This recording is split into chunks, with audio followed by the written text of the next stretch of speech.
back again. Um, yeah, my plans of getting a new hub motor. Actually, today was the day I was supposed to order it, and it kind of fell through. Um, I cannot get over how hard it is to order a hub motor right now. I originally had one on Wish and on Walmart for about 260, 270 bucks. The one on Walmart was a rear. It looked exactly like this, where it had a flat plate instead of a round one.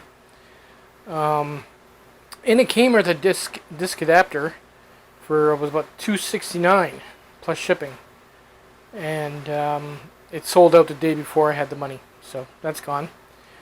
I'm keeping an eye on Walmart, and they're moving like crazy all of a sudden. I guess it's more people are riding their bikes or whatever. I don't know. Or there's a shortage on hub motors. I couldn't tell you, but I went to the ebikes.ca website, and most of their models, $300 and below, are sold out.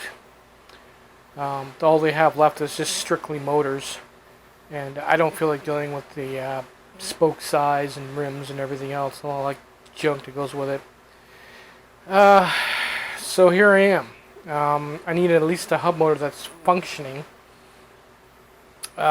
This week alone, I've managed to get some parts together, and I think I'm going to rebuild the old one. I know it still works, because when I came back after the spin out, I actually tested it in the driveway, and it still ran fine. There was no problem with the hulls or anything. It just was shorting in the axle, which we're gonna fix that. I got 2 new bearings. These are brand new, never used. So we're going to take these out and put those in. I popped these seals out. We don't really need the seals anyway, because obviously it's open port, right? Seals are to keep the dirt out.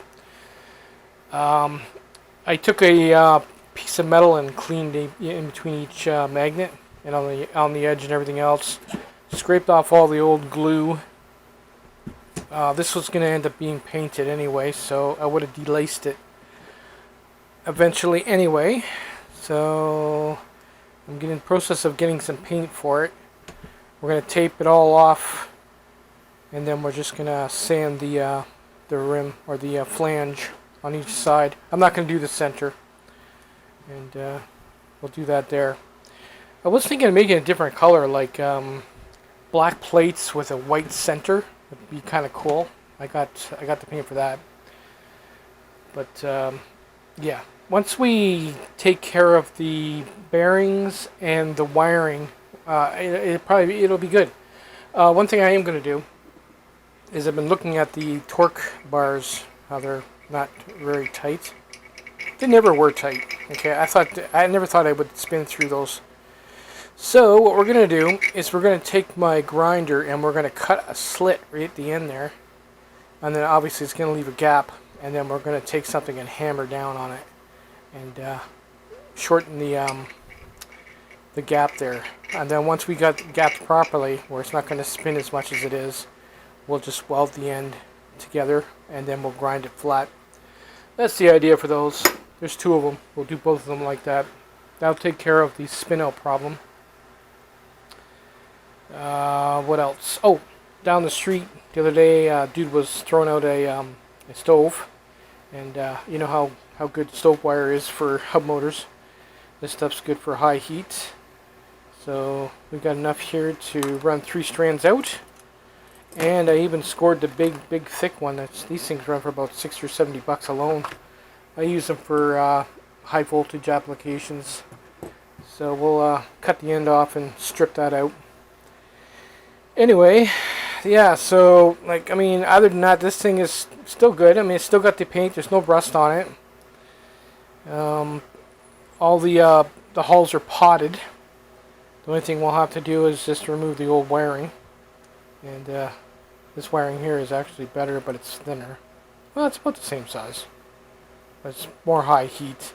We'll run about 2 feet out, just to make sure we have enough to reach the my wiring harness, because I cut it. Same what goes for the hulls. I know the hulls are still good. And we might clean this up and give it a lick of paint once it's done.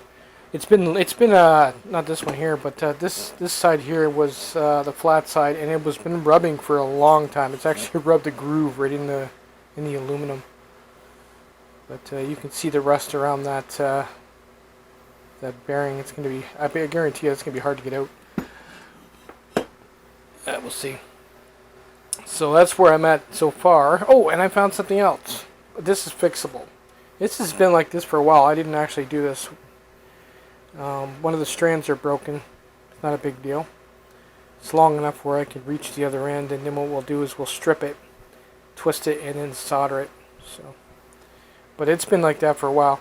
Let me explain why it's always had that weird noise to it when I throttle, because it's probably, you know, like a phase is on 4 strands of wire versus 6, you know what I mean? But we'll see. So that's where I'm at. This is much easier than buying a new one, which seems to be lately a pain in the ass. I'm going to repaint these covers as well. I'm going to sand them all down.